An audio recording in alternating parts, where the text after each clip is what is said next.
Good afternoon, everybody. This is Chris Scully and Bob Spitz coming to you live from Drive. And today we have a guest, Dan Vasquez from Performance Motor Works in Northern California. How are you today, Dan? Hey, I'm doing great, Chris. Good to see you guys. Yeah, You absolutely. too. Why don't you tell us a little bit about your shop, where you're located, kind of work you do? Yeah, absolutely. So I have a European specialty shop. We work on the Euro brands. I just added a fifth tech, so I'm up to 5 techs now. And I have 2 guys on the front on my sales staff. I've got a service advisor and an assistant, as a matter of fact, on the front there, and then myself. All right. That's great. All right. So Dan, we were talking a little bit before the show about some of the things you have going on. You've done quite a lot of training with Drive and now you're on the executive planning apprenticeship. And we haven't really talked much about that apprenticeship on the show. And I think it'd be a great opportunity to talk about it. We can talk about, what you're learning on it, some of the different things that apprenticeship does, and give our viewers a little bit of insight into what the executive planning apprenticeship entails. Oh yeah, So, yeah, absolutely. So it's kind of cool because it kind of puts everything that you learn in the classes and in the workshops, it kind of puts them all into practice.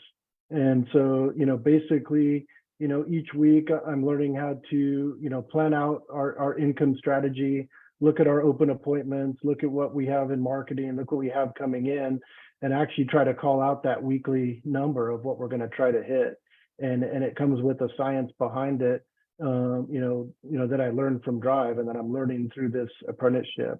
And so it really is kind of cool because, like I said, I'm putting into practice everything I've been learning in all the mini workshops and the professional workshops with Drive. that's great. Fantastic. That's great. And so we were talking about, and actually let me kind of lay the groundwork on this for some of our audience who aren't familiar with our finance workshop, because we talk about in that workshop, one of the best ways to manage your money is to separate into different accounts for different purposes. And I know from experience that a lot of people will hear that in the workshop and go, yeah, sure. And not do it. And then not do it, right? So, and I know that for everybody, it's a bit of a stretch of the imagination a little bit, going, okay, well, how's this really going to work? Because it seems like it's going to be more work and things like that. And I know you went through a little bit of that, but you've been working with that now for a little bit. And how's that going? Yeah, it's going fine. Obviously I was talking to you guys before the show and I was a little resistant. At first it seemed like extra work and extra steps, but it's really not that big of a deal. And I kind of told myself, Drive has brought me so much success thus far with everything that I've implemented, that the Drive team has suggested, and to not be open-minded about this would be foolish. And so I've kept an open mind. I'm doing it. And I think where it's really going to help me out is in the future when I do become fully stage 4. I think it's going to help me a lot to keep a closer track on my finances and from home, right? Yeah. From the farm. Or Yeah, the from beach, the farm. or Yeah. wherever you want to be, right? Right. Yeah, just install a laptop stand on the tractor and Yeah, there you go. Yeah. For everybody on Facebook who doesn't know, I have a 10-acre property that I'm kind of building a little farm on. So that's where the tractor comes from. Yeah, man, that's great.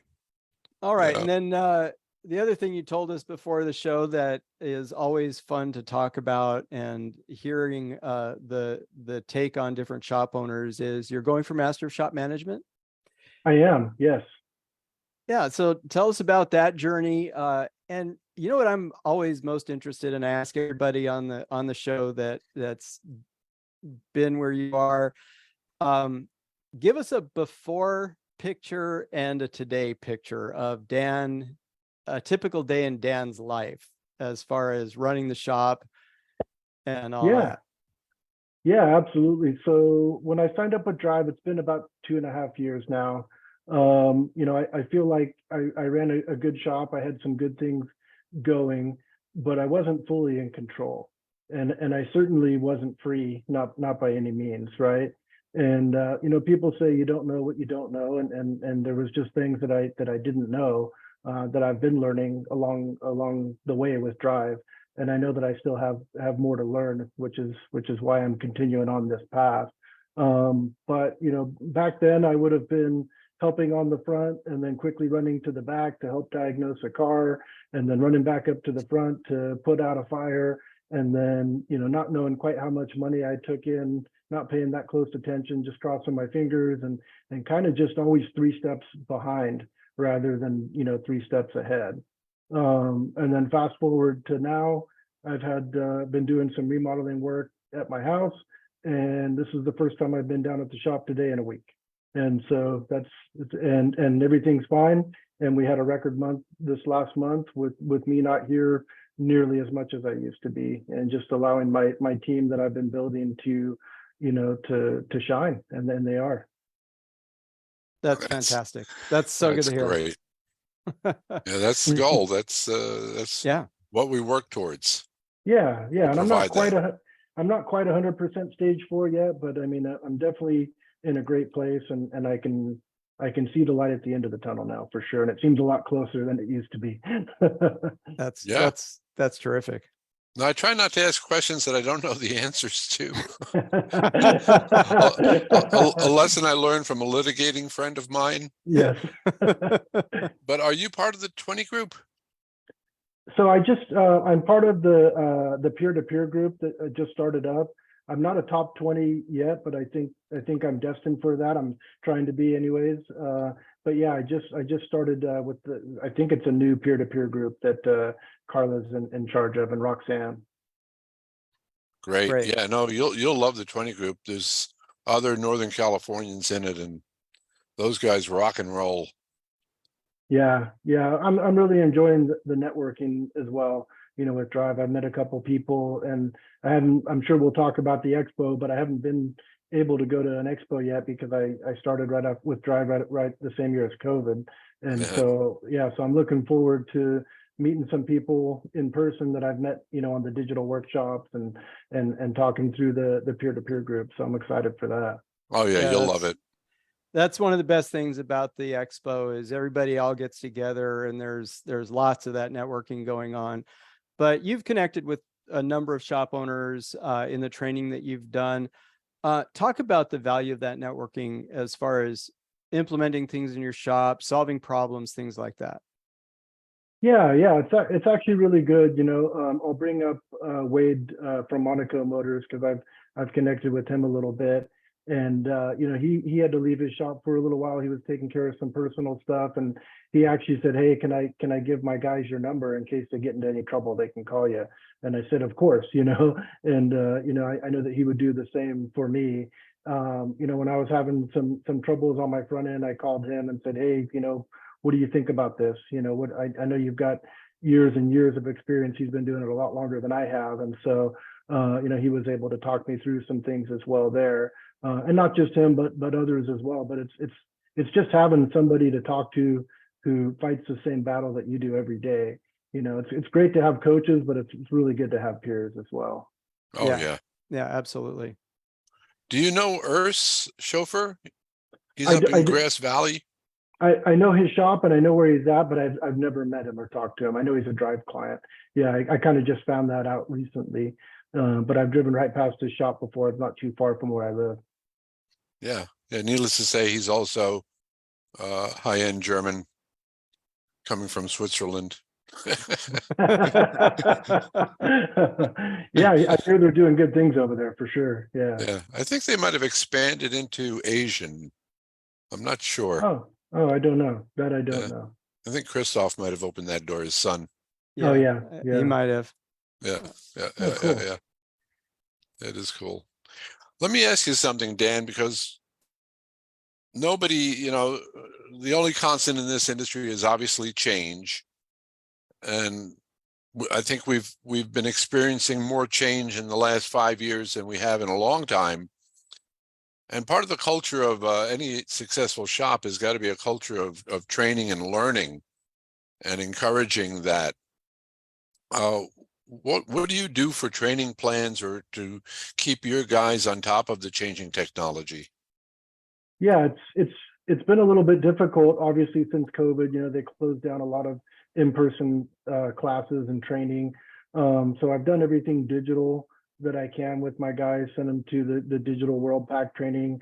They have great classes through I think it's called CTI. AVI online is another good online training for technicians. I've always been very into technology. We're a 99% digital shop. We've got a digital SMS. If I see paper, I throw it away. You know, I'm one of those kind of guys. So, so I I'm love always, that. I absolutely love that. So I'm always, you know, pushing the guys and working with them and working with them personally as well. Just trying to, again, keep their minds open to technology and trying to push forward. You know, we use Slack for digital communication throughout the shop. So our whole shop is really centered on technology and working on European cars. You have to be invested in that. And so, you know, everything from, you know, we have factory software, which offers up test plans and wiring schematics. We probably have 10 different scanners, you know, from Autel to Snap-on to factory to launch and everything. So I'm fully invested in all that. And everybody basically gets a chance to just put their hands on tools that they maybe wouldn't elsewhere, you know. And I think that's helped a lot. It's helped my guys to grow. You know, we've got pico scopes, we do waveform analysis, things like that. Just trying to always look for whatever we can invest in to be cutting edge. Fantastic. Well, you just Right. have to be. Yeah. You know, you can get out of date so quickly with what's coming in the door.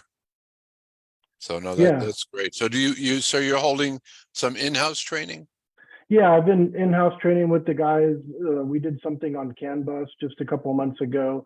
I did a demonstration on CAN bus and you know, put together some material for them, let everybody get their hands on the scope and test it out. You know, we put it on a live car in the shop. And then I actually just hired a lead technician. I've been searching for someone for a while, and him and I are going to work on some more in-house training together that he'll be able to actually implement. That's going to be part of what his role is going to be here. And I think it's just like you're saying, it's just necessary with the, you know, with ADAS systems, you know, here now, and electrics and moving towards, you know, autonomous, you know, cars. I mean, who knows where it's all going to go? And you throw in AI on that all in the mix, you know, you got a big technology stew. Yeah, that's exactly what it is. Yeah. So I'm doing my very best, you know, to keep up, and then, you know, as well as keep the guys, you know, trained up and motivated to learn too. And I think that's a big thing is recruiting a team who's motivated to learn and wants to learn that stuff. Because if you got people who are closed-minded, it's just not going to work. No, not in this environment. Are you gearing up for working on more of the EVs and that type of thing as well? Yeah, so with that we are. Funny enough, there's not a ton of training here on the West Coast for it as I'm looking into it. You know, with California being a front runner on EV, you'd think we'd just have all the awesome training here, but there's not a whole lot. So we may be flying back east to get some more training on those vehicles. But it's, you know, it's not coming. I mean, it's here, you know. No, it's definitely here. Yeah, it's here, and it's going to be a challenge for all of us shop owners. So if we don't embrace it, then we'll just get left in the dust, and I don't want to get left in the dust. So one way or another, we're gonna tackle it and figure it out. Sure, That's great. absolutely. You know, one of the and I think most shop owners understand this, but when you're dealing with EVs, one of the very first training sessions that you have got to do has to do with safety and personal protection, because there's just no experimenting with them. There's no let me tinker with this and see if I can figure it out.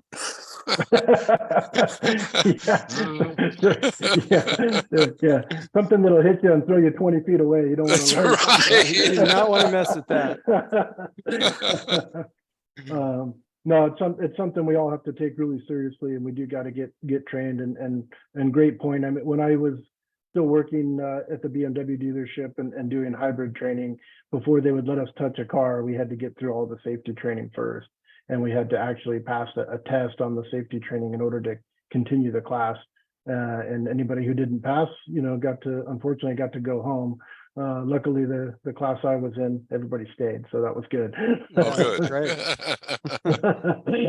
Yeah, and just always being vigilant about your equipment and, the whole double gloves and making sure there's no holes anywhere. And Yeah, it's no joke, and as a shop owner, you got a huge responsibility, for your staff to keep them protected and keep them safe, and I don't want to, I don't want anything to happen to any of my staff who are basically my family, Sure. so Absolutely. so before we dive in too far, definitely we're going to get the training, get the PPE. Morty looking into lineman gloves and all the, at the dealership that I worked at, we even had signs and like caution tape that we would roll out and put around the car if anybody had, a battery out on a hybrid or anything like that, or had that high voltage stuff exposed. So Sure. it's exciting, right? I mean, it's something new. It's going to be, a challenge for all of us. So if you look at it, from that perspective, it's good. I think it's a good thing. Yeah. I agree. And as you said, you're in California. In fact, all the West Coast states are really kind of leading the way when it comes to adoption of hybrids and electric vehicles. You'll see it probably a lot faster than some of our other shops will. And it's definitely an emerging thing. We don't know everything that's coming out or how things are going to change, but we can be certain, as Bob said, the one thing we can count on is that they will change. And the fact that you're already building a culture of learning and always learning is incredible, because that is what's needed to be successful in this industry these days. Yeah, Yeah. absolutely. And that's just, that really does start, you're right, Chris, that starts right at the top with the owner and the whole promotion of the culture of learning and being educated and continually staying on top of it. It's got to start from the top. Yeah, absolutely. So Dan, what's in your future besides the farm?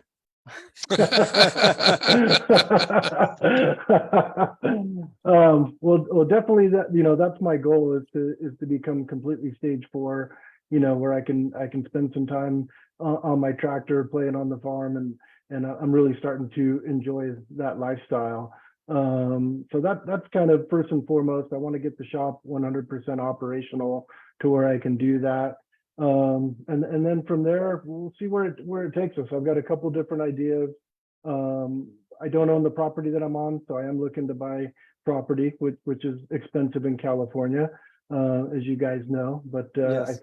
I think that's the next move on the business/retirement thing, is to try to locate a building. I'm already talking to my bank about funding for that, and so I want to. That's going to keep me busy. Once I find a building, we'll be moving the shop and doing that.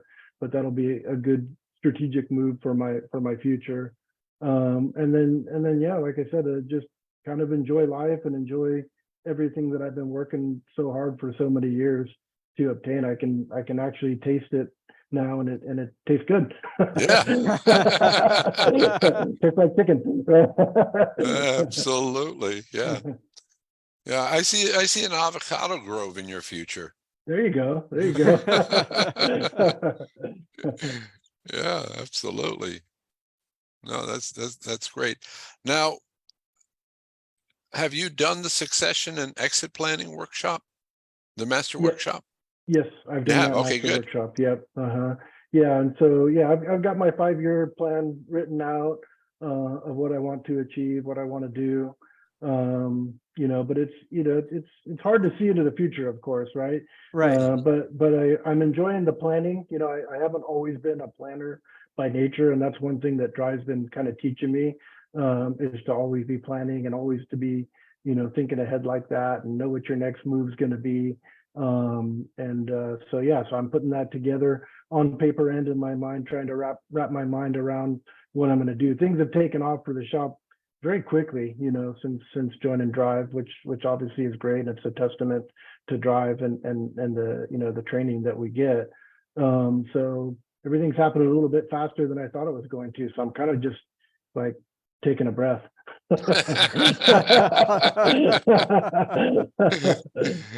Yeah, we used to I can refer to it understand as an e-ride at Disneyland.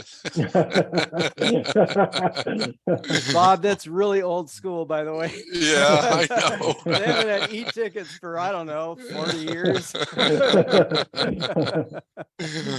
Hold on, here's your e-ticket. Yeah, that's great. Funny. Yeah. So you see Well, anything exciting coming out of the European market?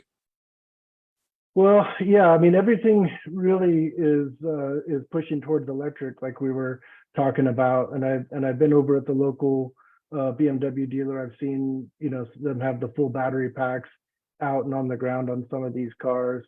And so I really think, you know, that and, you know, all the ADAS, you know, where the cars are almost self-driving now. You know, I even rented just a Kia. I was down in Southern California a month ago for a wedding, and I rented a Kia. And you know, with the lane departure warning and all the assistance program, it's like your hands are up here and the car's driving itself, keeping itself between the lines and braking. And it's amazing. It really is amazing where it's all going. And I mean, the Europeans are doing a great job, but all the manufacturers, you know, of putting this together. And so, yeah, it's kind of mind blowing. We're going to see where it really goes. You know, and then of course, you know, we still want a car that, you know, gets zero emissions, has all the power, all the great electronics, all the safety systems, and that's what we're asking for, and the manufacturers are starting to deliver. don't Yeah, forget flying. Yeah, right. Yeah, I guess the flying cars. I just read an article. I forget the company, but they just got FAA approval for testing. Wow. It's a East Coast company, and they've got to get one more approval before they can actually start testing. But it was a milestone news. You know, if you can imagine the idea of he might be servicing flying cars sometime soon. Yeah. I remember being a kid watching the Jetsons, which The will date me Jetsons. as Yeah, I was well. thinking the same You thing. know, and everybody flying around, and you know, it's like it. And I remember being a kid going, "Oh, someday they'll have flying cars," and it's like maybe we'll see it in our lifetime. Who knows? It's possible. Well, There's that's definitely- where it'll have to be absolutely autonomous. I Yeah. just can't see. Oh my gosh. Can you Oh my imagine God. I can't the even skies fathom. above LA? Well, any of the major cities. I mean, just think about Manhattan, Bob. Oh Oh my man. God. Yeah, you think people can't drive? Wait till you see Yeah, them I fly. Exactly. Yeah, that'll be quite the sight to see. All right. Well, on that note, since we're almost out of time, we'll end on a rather amusing tone for this show. But Dan, thank you so much for joining us. It's been great talking to you, getting an update on where things are. Congratulations on your shop, and we look forward to seeing you at the expo. And Yeah, everybody else, and getting your master award. Go for it. yes, Yeah. absolutely. Thank you, And- Chris. Thank you, Bob. You betcha. Everybody else, have a great weekend, and we'll see you next week. Okay. Bye. Bye-bye.